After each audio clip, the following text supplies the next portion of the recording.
नमस्कार दोस्तों, मैं राकेश कुमार आप सभी का आपके अपने YouTube चैनल तैयारी जीत की बाई आरके सर में स्वागत करता हूं। और दोस्तों आज हम बात करेंगे एसएससी सीएचएसएल एग्ज़ाम एनालिसिस 2023 की। जी हाँ दोस्तों, 20 मार्च 2023 को एसएससी सीएचएसएल के फर्स्ट शिफ्ट का एग्ज़ाम ख़त्म हो चुका है और फर्स्ट शिफ्ट के पूछे गए 100% रियल क्वेश्चंस लेके हाजिर है। इस बात पे वीडियो को लाइक शेयर अभी कीजिए, क्योंकि दोस्तों यहाँ पे 100% रियल प्रश्नों का ही एनालिसिस किया जाता है। बाकी दोस्तों किसी भी क्वेश्चंस में डाउट है आप डायरेक्टली इस व्हाट्सअप नंबर पे व्हाट्सअप कर सकते हैं। बाकी दोस्तों पीडीएफ फाइल के लिए आप हमारे टेलीग्राम ग्रुप को ज़रूर ज्वाइन कर लीजिएगा, वहाँ से आपको डेली का पीडीएफ फाइल एक साथ मिल जाएगा। ठीक है, चलिए क्वेश्चंस देखते हैं। टीपू सुल्तान की राजधानी कौन सी थी?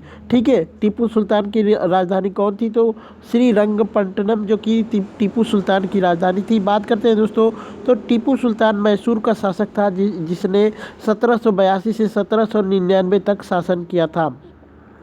श्रीरंगपट्टनम टीपू सुल्तान की राजधानी थी। टीपू सुल्तान को मैसूर के बाग के रूप में भी जाना जाता था। वह शक्तिशाली मैसूर शासक हैदर अली के पुत्र था। टीपू सुल्तान ने भारत में फ्रांसीसियों के साथ जो कि सकारात्मक संबंध बनाए रखा और उनकी मदद से अपनी सेना का आधुनिकीकरण किया था। टीपू सुल्तान अपनी राजधानी श्रीरंगपट्टनम की रक्षा करते हुए मारा गया था। ठीक है, एक प्रश्न आया था दोस्तों कि विजयनगर साम्राज्य की राजधानी कौन है? तो इसका राइट आंसर हो जाएगा हम्पी। ठीक है, बात करते हैं तो हम्पी विजयनगर साम्राज्य की राजधानी थी। इसने 14वीं शताब्दी में विजय साम्राज्य की राजधानी के रूप में कार्य किया। हम्पी उत्तरी जो कि कर्नाटक में स्थित एक शहर है। हम्पी हिंदू और जैन धर्म का एक प्रसिद्ध तीर्थ स्थल भी है।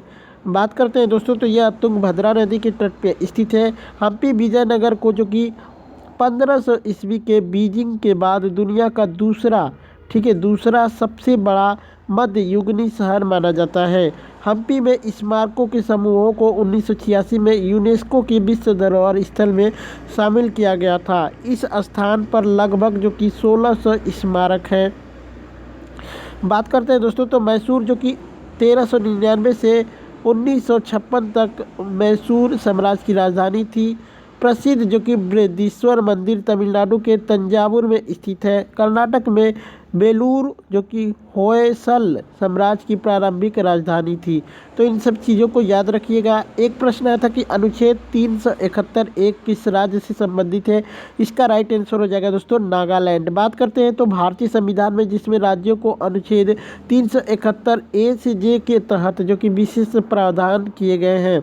बात करते हैं अनुच्छेद 371 ए के तहत नागालैंड को कुछ विशेष दर्जा प्रदान किया गया है। नागालैंड राज्य के संबंध में विशेष जो कि प्रावधान इस प्रकार है। बात करते हैं तो नागालैंड धर्म जो कि सामाजिक प्रथाओं, नागा प्रथागत कानून एवं प्रक्रिया, नागा प्रथागत कानून के अनुसार दीवानी और आपराधिक न्यायिक प्रशासन के निर्णय के मामले में संसद कानून नहीं बना सकती है। संसद राज्य विधानसभा की सहमति के बिना भूमि और संसाधनों के स्वामित्व और हस्ताक्षर में हस्तक्षेप नहीं कर सकती है। तो ये उसके अकॉर्डिंग है। बात करते हैं दोस्तों यहाँ पे अनुच्छेद जो कि राज्यों को अलग से जो कि प्रावधान देते हैं, जैसे कि अनुच्छेद ए का तो बता दिए, चलिए अनुच्छेद बी का बता देते हैं। अनुच्छेद 371 बी जो कि असम से संबंधित है। अनुच्छेद 371 सी मणिपुर से। अनुच्छेद 371 डी जो कि डी और ई जो कि आंध्र प्रदेश से। अनुच्छेद 371 एफ जो कि सिक्किम से। अनुच्छेद 371 जी मिजोरम से। अनुच्छेद 371 एच अरुणाचल प्रदेश से। अनुच्छेद 371 आई गोवा से। और अनुच्छेद 371 जे जो कि हैदराबाद और कर्नाटक क्षेत्र के 6 पिछड़े जिलों से संबंधित है। तो इनको याद रख लीजिएगा दोस्तों। 2022 का फ्रेंच ओपन का खिताब किसने जीता? राफेल नडाल ने जीता था। बात करते हैं दोस्तों, तो ऑस्ट्रेलियन ओपन 2023 का खिताब नोवाक जोकोविच ने जीता है जो कि सर्बिया के हैं। बात करते हैं फ्रेंच ओपन 2022 राफेल नडाल जो कि स्पेन के हैं। विंबलडन ओपन 2022 का जो कि नोवाक जोकोविच जीते हैं। यूएस ओपन 2022 का अल्कराज जो कि गार्बिया स्पेन के जीते हैं। तो इनको याद रख लीजिएगा, ये पुरुष एकल का है। KCC का फुल फॉर्म पूछा था तो केंद्रीय किसान क्रेडिट कार्ड आपका राइट आंसर हो जाएगा। 2022 का सिंगापुर ओपन का खिताब किसने जीता है? PV सिंधु ने जीता है। एक प्रश्न आया था कि वसा में घुलनशील विटामिन कौन सी है, तो दोस्तों इसका ऑप्शंस कमेंट करके बताइएगा। बात करते हैं तो वसा में घुलनशील जो विटामिन है, vitamin A, vitamin D, vitamin E और विटामिन के, ये 4 विटामिन ऐसे हैं दोस्तों की जो कि वसा में घुलनशील है। वहीं 2 विटामिन केवल हैं जो कि पानी में घुलनशील है। तो चलिए बात करते हैं वसा में घुलनशील विटामिन जो कि वसा और तेलों में घुल सकता है। वसा में घुलनशील विटामिन आहार में वसा के साथ अवशोषित होते हैं और इसे शरीर के वसायुक्त ऊतकों में संग्रहित किया जा सकता है। पौधे और पशु स्रोत वसा में घुलनशील विटामिन के उदाहरण हैं। बात करते हैं दोस्तों तो विटामिन B12 और C और B9 पानी में घुलनशील विटामिन है, तो इनको याद रख लीजिएगा। एक प्रश्न आया था कि सितंबर 2022 में मैत्री सुपर थर्मल पावर प्रोजेक्ट की यूनिट 1 के लिए भारत और किस देश के बीच में समझौता हुआ था? अगर ये पूछा गया होगा तो दोस्तों, क्योंकि बच्चे ने बोला कि सितंबर तक क्या पूछा था, तो अगर सितंबर में पूछा गया होगा तब तो ये भारत और बांग्लादेश के बीच में हुआ था। प्रधानमंत्री नरेंद्र मोदी और बांग्लादेश के प्रधानमंत्री शेख हसीना के बीच में 7 समझौतों का आदान प्रदान हुआ था। तो इसको आप कंफर्म कीजिएगा, ये आया था या फिर कोई और आया था। एक प्रश्न आया था कि इनमें से सुमेलित कीजिए, तो उसमें सुमेलन करना था दोस्तों, मिलाना था। आपके नदियों के जो कि सहायक नदियाँ दी थी तो उसी के अकॉर्डिंग उनको मिलाना था। एक प्रश्न आया था दोस्तों कि चेहरे पर अनेक तरह के रंग लगाकर कौन सा लोक नृत्य किया जाता है? तो कथकली आपका राइट आंसर हो जाएगा। बात करते हैं दोस्तों तो कथकली का एक शास्त्रीय केरल का नृत्य है। कथकली नृत्य संगीत और अभिनय का मिश्रण है और अतीत की कहानियाँ सुनाती है, खासकर भारतीय महाकाव्यों की, और अपने प्रदर्शन की जो कि बारीकियों से दर्शकों को जो कि मंत्रमुग्ध कर देती है। वही बात करते हैं दोस्तों, इसमें नर्तक जो कि कहानियों की भूमिकाओं, राजाओं, देवताओं, राक्षसों आदि को विशेष श्रृंगार और वेशभूषा के साथ निभाते हैं। गायक कथा सुनाते हैं और ताल वादक जो कि संगीत वाद्य बजाते हैं। अलग अलग चेहरे के रंग अलग अलग मानसिक अवस्थाओं और पात्रों को दर्शाते हैं।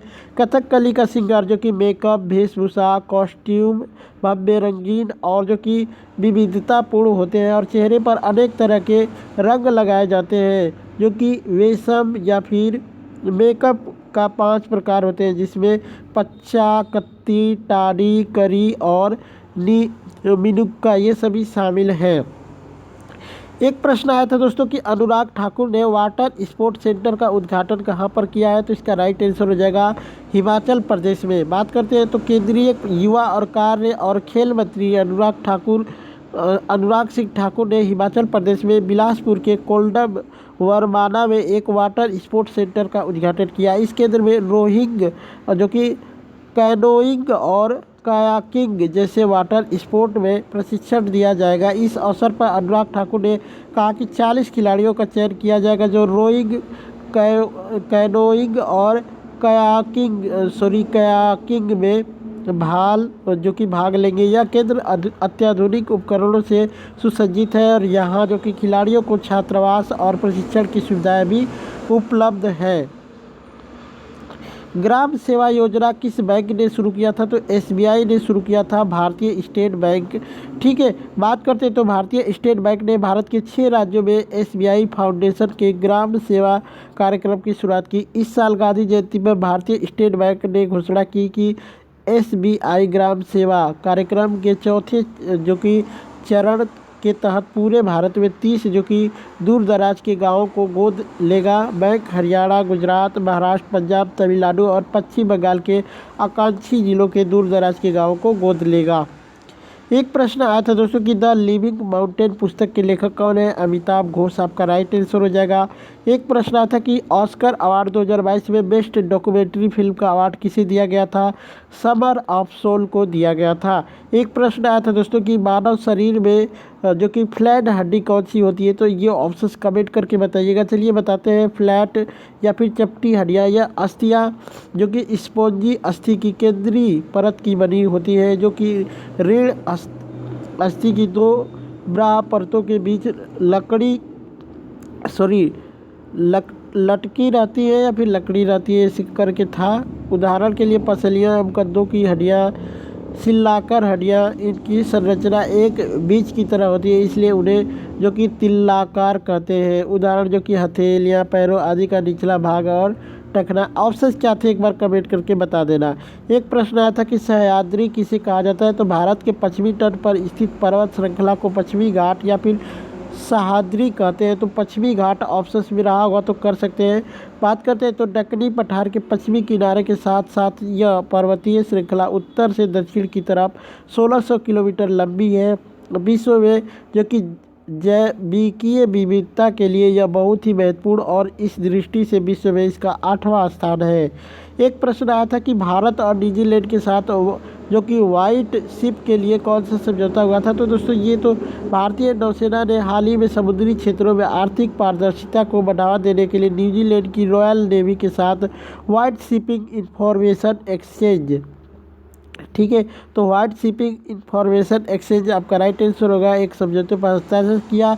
इस बात की घोषणा रक्षा मंत्रालय के एक बयान जारी करके बताया गया। नौसेना प्रमुख एडमिरल आर हरिकुमार ने हाल ही में न्यूजीलैंड का दौरा किया था।